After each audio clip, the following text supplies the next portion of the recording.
ஆண்டவர் இயேசு கிறிஸ்துவில் மிகவும் பிரியமான அற்புத குழந்தை இயேசுவின் இந்த பேராலயத்தின் பங்கை சார்ந்த நம்பிக்கையாளர்களே,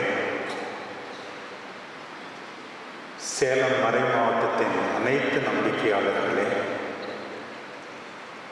அருள் சகோதரிகளே, என்னோடு இணைந்து உன்னதமான இந்த பலியில் பங்கேற்கின்ற அருள் பணியாளர்களே, உண்மையாகவே இந்த நாளில் நம் இதயம் மகிழ்ச்சியால் நிறைகின்றது. குழந்தை என்றால் யாருக்குத்தான் பிடிக்காது? பெற்றோரின் விருப்பத்துக்கு எதிராக மனமுடித்து பிரிந்து சென்றவர்கள் கூட ஒரு குழந்தை பிறந்துவிட்டால் அதே பெற்றோரால் அந்த குழந்தைக்காக ஏற்றுக்கொள்ளப்படுகின்றார்களே. ஒரு விதத்தில் தாத்தா பாட்டுகள் கூட நமக்கு பிடிக்கிறது. அவர்கள் நம்மை சார்ந்திருக்கிறார்கள். பல நேரங்களில் அவர்களுடைய இயலாமை நம்மை தொடுகின்றது. அவர்களுடைய அன்பு அக்கறை நம் நெஞ்சை பாதிக்கின்றது. மீண்டுமாக குழந்தையாகின்றார்களே, அந்த குழந்தைகளையும் பெரும்பாலும் ஏற்றுக்கொள்ளத்தான் செய்கின்றோம். கடவுள் மனிதரானார். கடவுள் ஒரு சிறு குழந்தையாக பிறந்தார். லூக்கா நற்செய்தி 2ஆம் அதிகாரம் 7வது வசனம், குழந்தையை பெற்றெடுத்து தீவன தொட்டியிலே கிடத்தினார். லூக்கா நற்செய்தி 2ஆம் அதிகாரம் 12வது வசனம், இதோ உங்களுக்காக தாவீதின் ஊரிலே மீட்பர் பிறந்துள்ளார். அடையாளம் என்ன தெரியுமா? குழந்தை ஒன்று துணிகளில் பொதியப்பட்டு தீவன தொட்டியிலே கிடத்தப்பட்டிருப்பதை காண்பீர்கள். எளிமையாக, ஆடம்பரம் இல்லாமல், ஆர்ப்பாட்டம் இல்லாமல் குழந்தை சிரித்துக் கொண்டிருக்கும். அந்த குழந்தையை போய் பாருங்கள். உங்களுக்காக.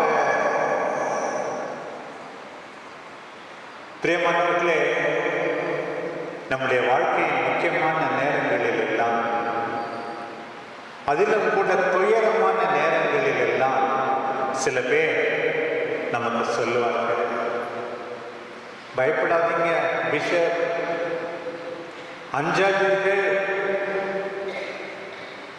உமக்கு நெருக்கமான இந்த உறவு உன்னை விட்டு போய்விட்டது என்று கவலை கொள்ளாதீர்கள், நாங்கள் இருக்கிறோம் என்று சொல்வார்.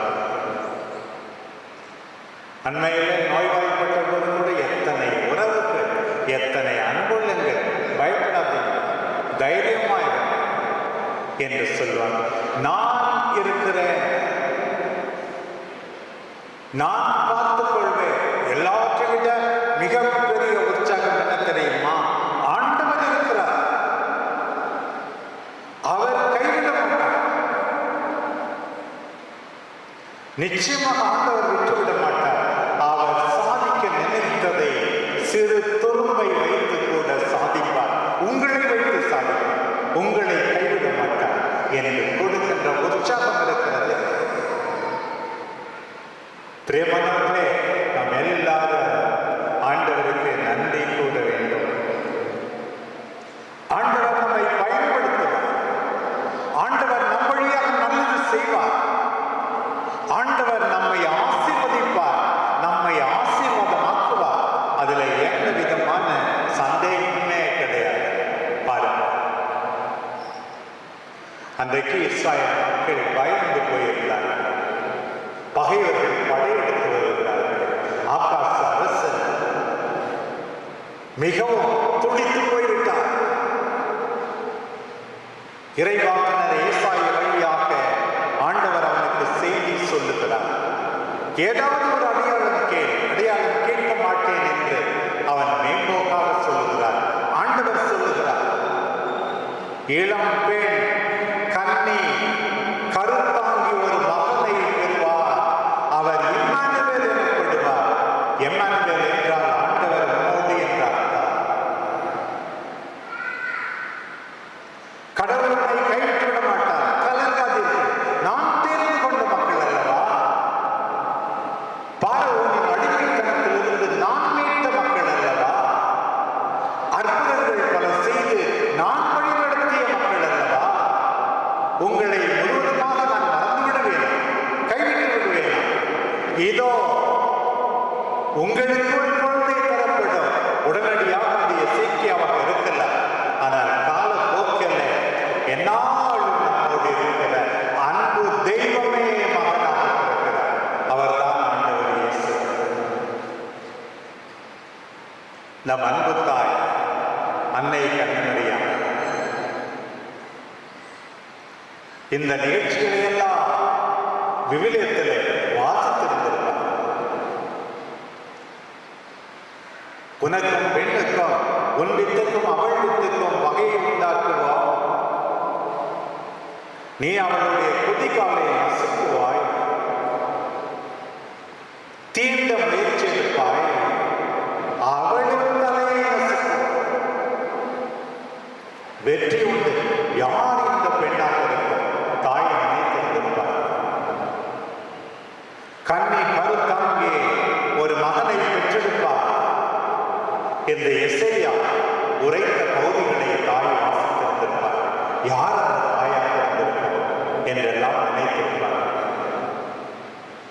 இதோ கபிரியேல் தூதர் அவரிடம், கலக்கமற்றவரை பார்த்து அஞ்சாதே, ஆண்டவர் உன்னோடு தனிப்பட்ட விதத்திலே ஆசீர்வதிக்கப்பட்டிருக்கிறாய். முதல் மங்கள வார்த்தை பாருங்கள், ஆண்டவர் இதுதான் நம்முடைய தாய்க்கு சொல்லப்பட்டது. மகிழ்ச்சியாய், கடவுளால் ஆனது எதுவும் இல்லை, நம்பு. யோசேப்பு இன்றைக்கு வாசிக்கப்பட்ட பகுதியில் அதே போல, யோசேப்பை கலங்காதே, நம்பு. இம்மானுவேல், ஆண்டவர் பிறக்கின்றார், ஆண்டவர் உம்மோடு. மனைவி மரியாதை ஏற்றுக்கொள்ள அஞ்ச வேண்டாம். பாருங்கள், மீண்டுமாக மங்கள வார்த்தை யோசேப்புக்கு ஏற்றுக்கொள்கிறார். குழந்தையை பாதுகாக்கிறார். இதுதான் ஆண்டவர் இன்றைக்கு சொல்லுகின்ற செய்தி. அன்றைக்கு ஆகாசுக்கு அறிவிக்கப்பட்ட செய்தி, அன்னை மரியாவுக்கு அறிவிக்கப்பட்ட செய்தி, யோசேப்புக்கு அறிவிக்கப்பட்ட செய்தி நம் எல்லாருக்கும் இன்றைக்கு வருகிறது. அஞ்சார், நான் இம்மானுவேல், கடவுளோடு. மறந்து விடாதே. பிரியமானவர்களே, இங்கே இருக்கிற நம்ம எல்லாருக்கும் கூட ஒரு வேதனை, கலக்கம் இருக்கலாம், பயம் இருக்கலாம், வருத்தம் இருக்கலாம், வேதனை இருக்கலாம், எதிர்காலத்தை பற்றி அச்சம் இருக்கலாம். இன்றைக்கு ஆண்டவர் மீண்டும் நம்மை பார்த்து சொல்வதை கேட்போம். இந்த அற்புத குழந்தை இயேசு வழியா அஞ்சாதே, நான் உன்னோடு. எல்லா சோதனைகளையும் எதிர்கொள்ள முடியும், எல்லா தீய சக்திகளையும் அடைத்து கொடுக்க முடியும், நான் உன்னோடு. பாருங்கள், இன்றைக்கு ஆண்டவர் மீண்டும் மீண்டும் நமக்கு சொல்லுகின்ற அந்த செய்தி பாருங்கள். இந்த குழந்தை எல்லாத்திலும் நம்மோடு, பாவம் தவிர மற்ற அனைத்திலும் நம்மோடு. யோவான் நற்செய்தி 11:35 வாசிக்கின்றோம். அந்த குழந்தை பின்னாளில் கண்ணீர் விட்டு கதறி அழுகின்றது. லாசரின் கல்லறையிலே 11ஆம் அதிகாரம் 35வது வசனம். அந்த குழந்தை பாருங்கள், சிறு குழந்தைகளை அழுகை அணைத்து ஆசீர்வதிக்கின்றது. மார்க்கு நற்செய்தி 10ஆம் அதிகாரம் 16வது வசனம் பாருங்கள். அந்த குழந்தை பாருங்கள், அந்த பணக்கார வாலிபனை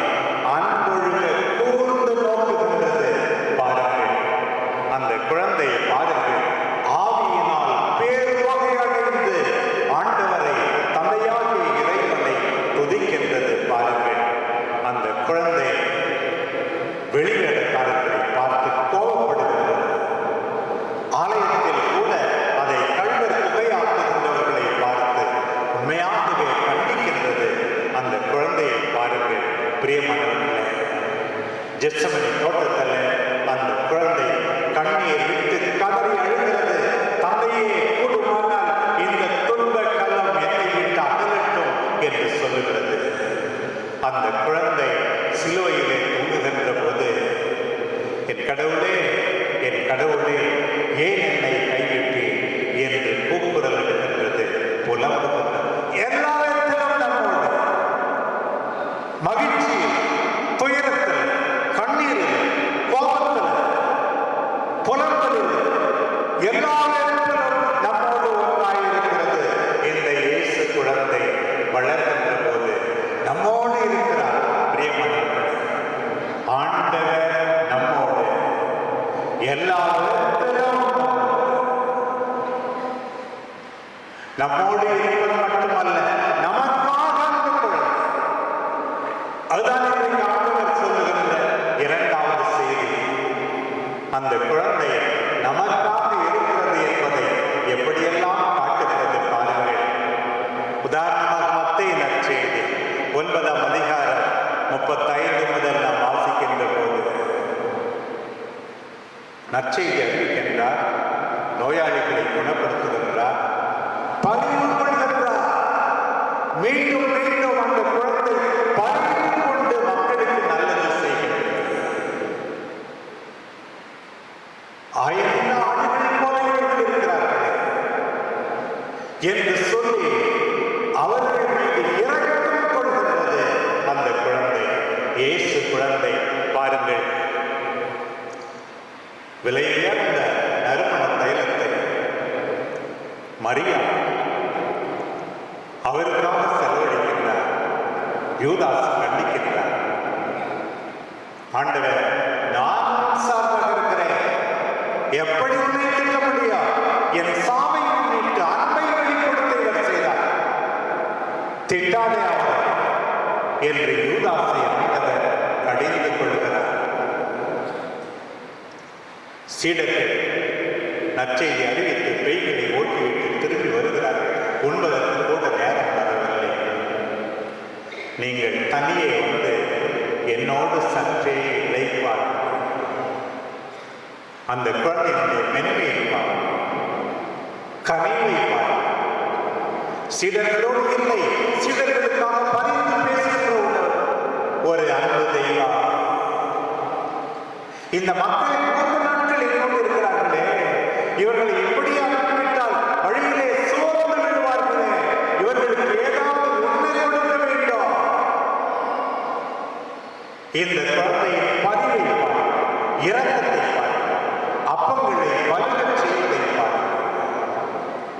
விரும்புகிறேன், குணமாகு என்று இரக்கம் காண்பிக்கின்ற இந்த குழந்தை ஒரே மகனை இழந்து அந்த விதவை தாய் தவிக்கின்ற போது எழுந்து என்று சொல்லி அவனை எழுப்பிக் கொடுக்கின்ற குழந்தை. செங்கோடியனுடைய கனானிய பெண்ணுடைய நம்பிக்கையை பார்த்து வியந்து அவர்கள் பிள்ளைகளுக்கு வேலைக்காரனுக்கு வாழ்வளிக்கின்ற குழந்தை. பாருங்கள், ஆண்டவர் நம்மோடே, ஆண்டவர் நமக்காக. பிரியமானவர்களே, இன்னைக்கு சேலம் மறைமாற்றம் முழுவதும் இந்த பேராலய பெருவிழாவிலே மகிழ்ச்சி கொள்ளுகின்றது.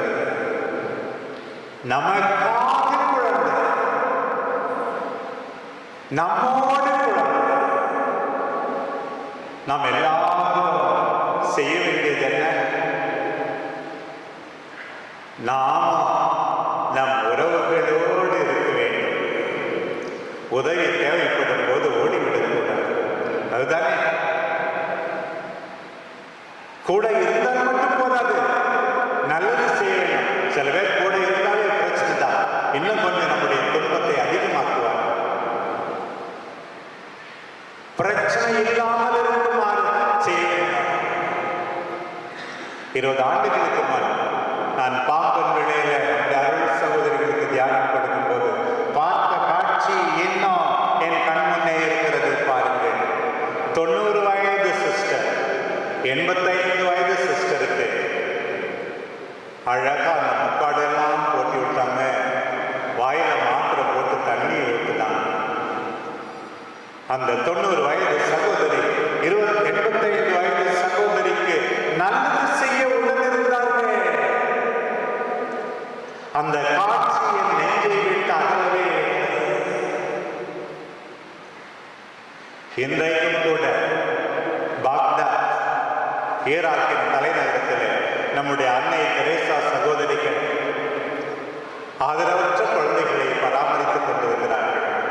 நோரா என்கின்ற ஒரு சிறுமி, 2 கையும் இல்லை, 2 கால்களும் இல்லை. இருந்தாலும் வாயிலே ஸ்பூனை வைத்துக் கொண்டு இன்னும் சின்ன குழந்தைகளுக்கு சாப்பாடு ஊட்டுகிறதா. 2 கையும் இல்லை, 2 காலும் இல்லை. மற்ற குழந்தைகளுக்கு நம்பிக்கை அளிக்கிற அந்த நோரா என்கின்ற சிறுமி என் நெஞ்சை விட்டு அகலவே மாட்டார்கள். உன் குடும்பத்தாருக்காக இருக்கிறாயா? ஆண்டவர்களுக்காக இருக்கிறார், ஆண்டவர்களோடு இருக்கிறார் என்று சொல்வதால் என்ன பிரயோசனம்? நான் என் குடும்பத்தாருக்காக இருக்கிறேன், நான் இந்த பேராடைய பங்கிற்காக இருக்கிறேன், நான் இந்த மறைமாற்றத்துக்காக இருக்கிறேன், தொடர்ந்து நல்லது செய்வேன். நீ என்னை மகிமை செய்ய செய்ய உன்னை மேன்மேலும் ஆசீர்வதிப்பேன். தொடக்கத்தில் இந்த வாசகம் எனக்கு பிடிக்கவில்லை. இது என்ன குழந்தை கோயில் எல்லாம் இன்னும் கொஞ்சம் காசு கொடு, இன்னும் கொஞ்சம் காணிக்கை கொடு என்று கேட்கிறார்களோ, மக்களை ஏமாற்றுவதற்காக என்றெல்லாம் நான் நினைத்ததுண்டு. நீ மகிமை செய்வது எப்படி? ஆண்டவரை மகிமை செய்வது எப்படி? ஆண்டவருடைய உறுப்பாக இருக்கிறாய். அவருடைய கண் உன்னுடைய கண், அவருடைய காது உன்னுடைய காது, அவருடைய கை உன்னுடைய கை, அவருடைய கால்கள் உன்னுடைய கால். மகிமை செய்வது உன் கண்கள், கால்கள், கைகள் எல்லாவற்றையும் பயன்படுத்தி மக்கள் உங்கள் நற்செயல்களை கண்டு தந்தையாகிய இறைவனை மகிமை செய்ய வேண்டும். அப்படித்தான் ஆண்டவரை மகிமை செய்ய வேண்டும். காணிக்கை கொடுப்பது ஒரு சிறு செயல், ஒரு சிறு பங்குதான். அதை தாண்டி உன் வாழ்வால், வார்த்தையால், ஒவ்வொரு நாளும் உன்னுடைய செயல்பாடுகளால் அவரை மகிமை செய். நீ ஆசீர்வதிக்கப்படுவாய். ஆண்டவர் நம்மோடு, ஆண்டவர் நமக்காக. நான்